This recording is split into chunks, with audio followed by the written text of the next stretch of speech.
Supreme court ने voter list के विशेष गहन पुनर्निरीक्षण यानी एसआईआर को वैध और संवैधानिक करार देते हुए चुनाव आयोग की प्रक्रिया को सही ठहराया। अदालत ने साफ किया कि एसआईआर मनमाना नहीं है और इसका उद्देश्य चुनावी प्रक्रिया को और अधिक पारदर्शी और निष्पक्ष बनाना है। साथ ही कोर्ट ने संदिग्ध नागरिकता के आधार पर हटाए गए नामों की जानकारी 4 हफ्ते में केंद्र सरकार को सौंपने के निर्देश दिए। क्या है पूरा मामला, रिपोर्ट में देखिए। वोटर लिस्ट शुद्धिकरण पर अदालत की मोहर। एसआईआर को लेकर सुप्रीम कोर्ट की स्पष्ट टिप्पणी। चुनाव आयोग को एसआईआर करने का अधिकार। एसआईआर पर उठे सवालों को मिला जवाब। सुप्रीम कोर्ट ने बुधवार को वोटर लिस्ट के विशेष गहन पुनर्निरीक्षण यानी एसआईआर को वैध और संवैधानिक करार दिया। चीफ जस्टिस सूर्यकांत की अगुवाई वाली बेंच ने कहा कि एसआईआर मनमाना नहीं है। चुनाव आयोग को इसके लिए विशेष प्रक्रिया अपनाने का अधिकार है। कोर्ट ने चुनाव आयोग को संदिग्ध नागरिकता के आधार पर वोटर लिस्ट से हटाए गए व्यक्तियों के नाम 4 हफ्ते में केंद्र सरकार को भेजने के निर्देश दिए गए। सुप्रीम कोर्ट का एसआईआर के ऊपर फैसला आ गया है। माननीय सुप्रीम कोर्ट ने कहा है कि एसआईआर की पूरी प्रक्रिया सही है। एसआईआर कराना ये इलेक्शन कमीशन का काम है और एसआईआर जो इलेक्शन कमीशन ने कराया है वो बिल्कुल ठीक कराया है। वो संविधान के अनुकूल है, रिप्रेजेंटेशन ऑफ पीपल एक्ट के अनुकूल है, जो कंडक्ट ऑफ इलेक्शन रूल है उसके अनुकूल है।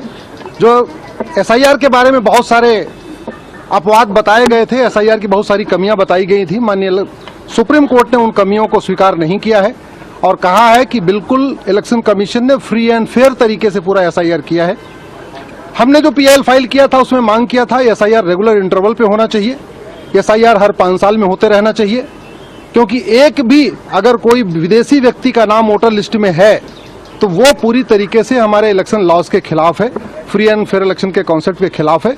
आज माननीय सुप्रीम कोर्ट ने जो हमारी दलील थी, जो चुनाव आयोग की दलील थी, वो सभी दलीलों को स्वीकार कर लिया है और लगभग जो 20 से ज्यादा पिटीशन फाइल की गई थी एसआईआर के खिलाफ, एसआईआर की बहुत सारी कमियों को बताने के लिए, उन सभी दलीलों को नकार दिया गया है। आने वाले टाइम में भारत में कोई भी जो विदेशी है, जो घुसपैठिया है, चाहे पाकिस्तानी, अफगानिस्तानी, रोहिंग्या, बांग्लादेशी या कुकी है, उसका नाम भारत में नहीं होगा।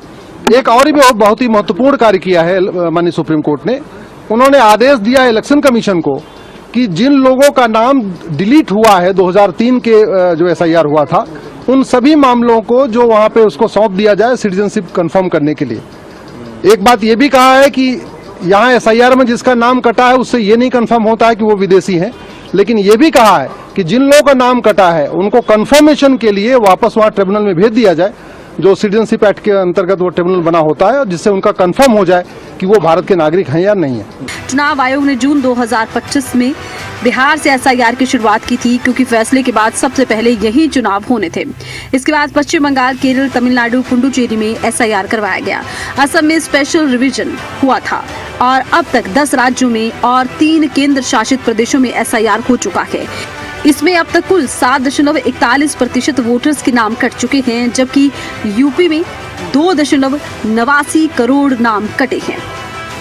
एसआईआर का जो मुद्दा विपक्ष ने बनाया और कुछ लोग सुप्रीम कोर्ट में भी गए, सुप्रीम कोर्ट सुनवाई कर रहे थे। इस बीच में एसआईआर पे चर्चा लोकसभा में हुई, राज्यसभा में हुई।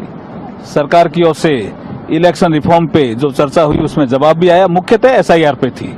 एसआईआर का पर्पज होता है कि मतदाता सूची को साफ सुथरा रखना। जो बाबा साहब B.R. अम्बेडकर साहब ने एक प्रिंसिपल दिया, 1 पर्सन 1 वोट 1 वैल्यू। एक आदमी का एक ही वोट होना चाहिए और उसकी एक ही वैल्यू होनी चाहिए।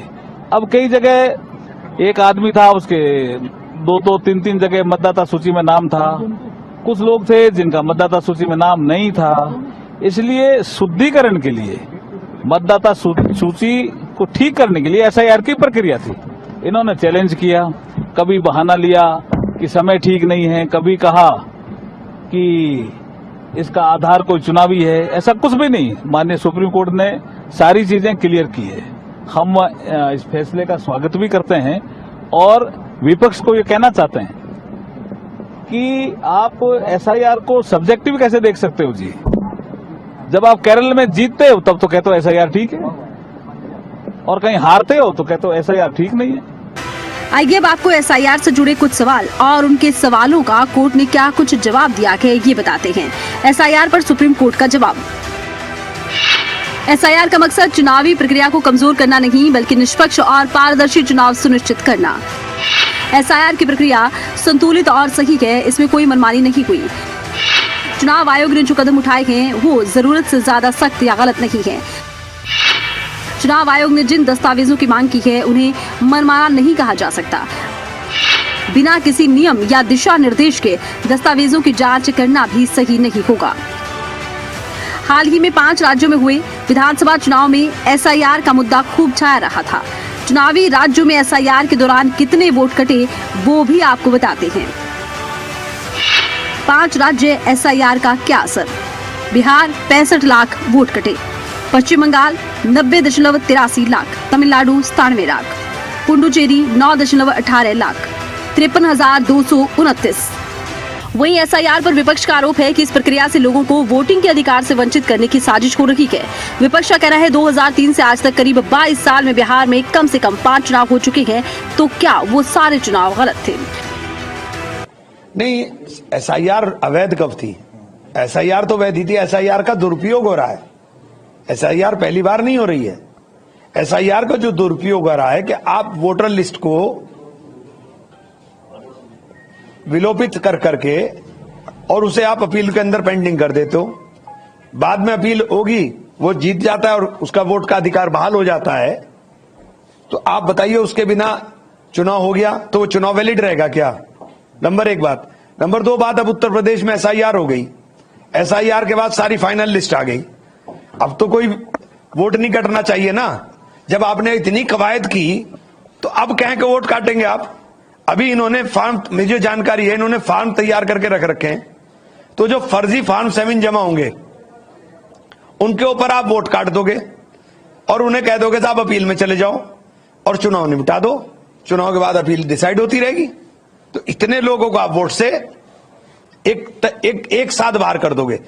तो इसके अंदर यह प्रावधान भी होना चाहिए कि अगर आपको फेयर इलेक्शन कराना है तो प्रावधान होना चाहिए कि कोई भी फॉर्म 7 अगर जमा कराएगा तो एफिडेविट पे जमा कराए, एफिडेविट दे, और अगर वो झूठा पाया जाता है तो उसके खिलाफ एफआईआर दर्ज हो। कानूनी दर्जा होना चाहिए। मतलब ये धींगा मस्ती जो देश में चल रही है ये बंद होनी चाहिए। हम इसके हक में है कि बिल्कुल 100% किसी विदेशी का नाम वोटर लिस्ट में नहीं होना चाहिए। बात अगर हरियाणा की करें तो हरियाणा में कांग्रेस की तरफ से एसआईआर का विरोध किया जा रहा है। इसी कड़ी में हरियाणा कांग्रेस ने एसआईआर को लेकर राज्य स्तरीय प्रशिक्षण कार्यक्रम रखा है। प्रशिक्षण शिविर में हरियाणा कांग्रेस के कई नेता मौजूद रहे। मीटिंग हुई है, गठन हुआ है, उसमें चर्चा की है कि ये बहुत इम्पोर्टेंट हुआ है। एसआईआर जो है 2002 में हुई थी, मेरे ख्याल 4 में 2 में हुई थी, 2002 में हुई थी। उसके बाद अब हो रही है और उसका मकसद एक ही है। एसआईआर का हमारे को इतना तरीके का है तो उस तरीके को करने के लिए मकसद तो एक ही एसआईआर का, भाई कोई वोट जेन्युइन वोट रहे ना, नकली वोट बने ना। उसके लिए बीएलए हैं, बीएलए 1 है, बीएलए 2 है और बीएलओ हैं, इनकी ड्यूटी है। तो उनकी भी ट्रेनिंग हो रही है। आज आए हुए हैं बीएलए 1 और सभी यहाँ पर कि किस प्रकार से ये इंश्योर किया जाए कि कोई ऐसी गड़बड़ ना हो सके।